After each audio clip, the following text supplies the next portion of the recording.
This is Colin McGuigan for IFL TV. Delighted to be joined by Tony Sims in Monte Carlo, Monaco. Tony, just your immediate reaction to that Cordina Vasquez scrap, because it was a lot tougher than maybe what people imagined for Joe tonight.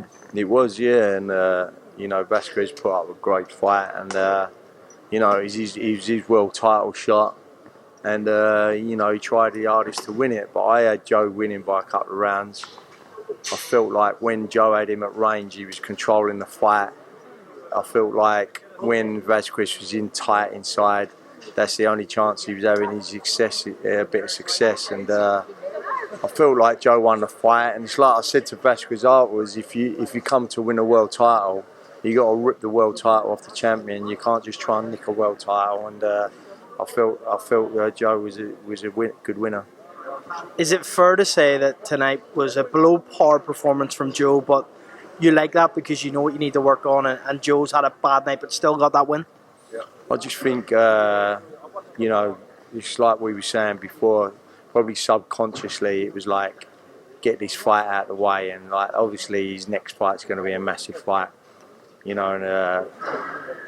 for the money to secure his family and his life, that's his next fight, and so subconsciously, that's what he was thinking about, probably at the back of his mind.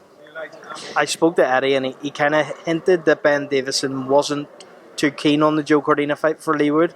Now he seems to think that maybe that will entice Leewood to take that fight. Yeah. Do you believe that that's a good option for Joe next? Yeah, as I say, like, it's just the financial side of it, who Joe fights next. If it's like Navarrete, and Navarrete's,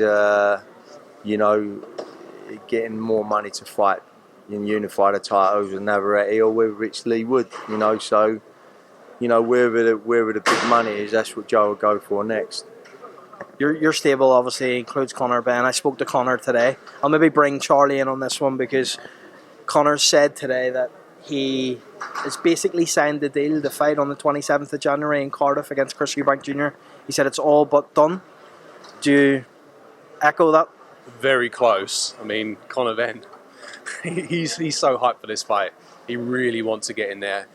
There's been a lot happening over the last 18 months that he wants to put to bed, finish business, but we're very, very close. I was just talking to Frank Smith there.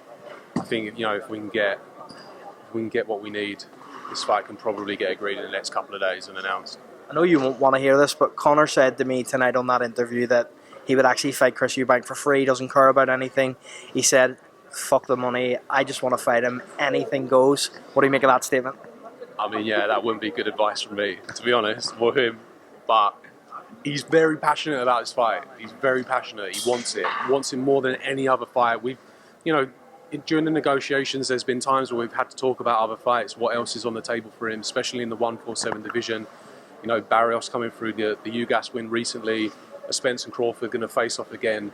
We've been looking at options, but he is just so dialed into this Eubank fight, and it's going to be a spectacular event when it gets made and announced. Did you both see Senior's comments today on an interview where he kind of suggested that it was wrong for Junior to take this fight, and he believes Harlem Eubank is a better option for Conor Benn at this point? What's your thoughts on that?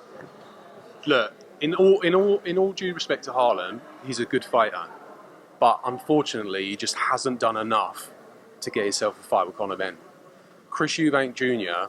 is a seasoned world-level fighter. Conor Benn is no doubt a world-level contender. So that is a huge, huge fight. Right now, a lot of the bookies are saying that that's a 50-50 fight. I don't see Harlem Eubank versus Conor Benn as a 50-50 fight. I think he's a good fighter. He's got a bit to go yet. I think certainly now that Senior's behind him, he's going to get his name out there, build himself commercially. But that fight just doesn't sell out the Principality. It doesn't sell out Tottenham, and they're the kind of fights that we want to talk about, and they're the kind of fights that Conor Benn wants to be in.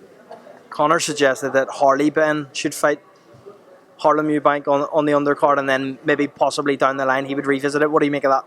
Yeah, it's a good idea. He's doing a bit of a promoter's job there, isn't he? That is actually a good idea to do that, because there'll still be another Ben Eubank fight on the building. So that's a good idea. Final one for you both, because I know you're busy. I spoke to your nephew, your cousin, Joey Essex, yesterday. He said that he wants to get in the ring. He wants to step into the misfit scene. I know you're laughing. I asked him, would you train him? He said that he's not sure. It lies with you, the decision. So I'll ask you now, would you train Joey Essex? Well, he trains in my gym every day. So, but listen, he's got a long way to go. Obviously, he's not sparred yet. No, so you got to start sparring and taking punches in the face before you know whether you're going to fight or not. So we'll see. But I know he loves the sport.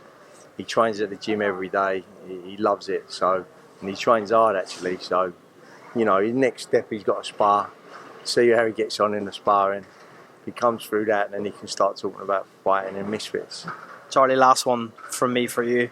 Are you going to be, you know, guiding Joey Essex's career through this misfit scene? He did say that you would, so he kind of agreed to that, and he also said that he would be starting like a promotional company in York Hall. Is that something that you're going to look in with him? I mean, we've had some really good conversations during Monaco.